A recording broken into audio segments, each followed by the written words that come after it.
Well, more than $150 million are currently at stake in the Wisconsin Lottery's two multi-million-dollar jackpot games. Wisconsin added the multi-state Mega Millions game to its lottery lineup about a month ago. It's a big money, multi-state jackpot similar to Powerball, and the two games are now played together in 40 states. Tonight, we take a closer look at Mega Millions' impact here so far.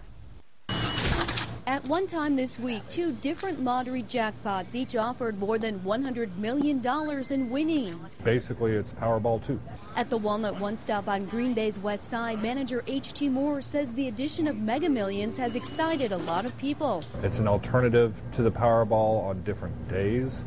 I think that's a huge selling point. The jackpot's growing at about the same rate. Another huge selling point. The dollar tickets allow players to pick 5 numbers and for another $1, a megaplier to multiply winnings. New games are always nice to have, an option to pick from different things. Thanks.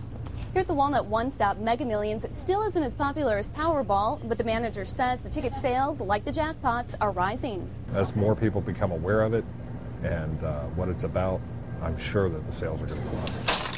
The Wisconsin Lottery says Mega Millions sales are going pretty well, but Powerball continues to significantly outsell the new game. Right now, Mega Millions is making about $400,000 a week, while Powerball averages around $1.4 million. A spokesperson for the Wisconsin Lottery says one reason Powerball has fared better is because there hasn't been a great disparity in the jackpots. People don't see any reason to stop playing one versus the other because the one they're used to playing, Powerball, is performing at or a little better than Mega Millions in terms of the jackpot. So once that flips, we would expect sales to change as well. 40 states now offer both games, a bonus for lottery players. Lottery officials say jackpots will build faster because more people are playing. The question remains for both of those games whether opening them up to a whole lot of more people, a larger population base, whether jackpots will get hit sooner, and more often than they used to. More lottery games and bigger jackpots could turn a social activity into a problem. You always do have a risk of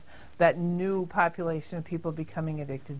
Rose Gruber with the Wisconsin Council on Problem Gambling says more than 300,000 people in the state have some kind of problem with gambling.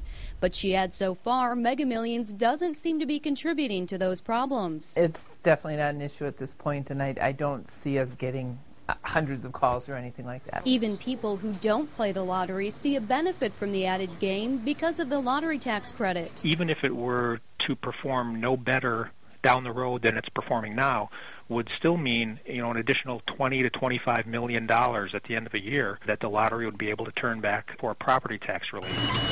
Beth Jennings plays both jackpot games and says she'll continue to try her luck. All the time, all the time, a couple times a week. And then I always buy, a few at a time.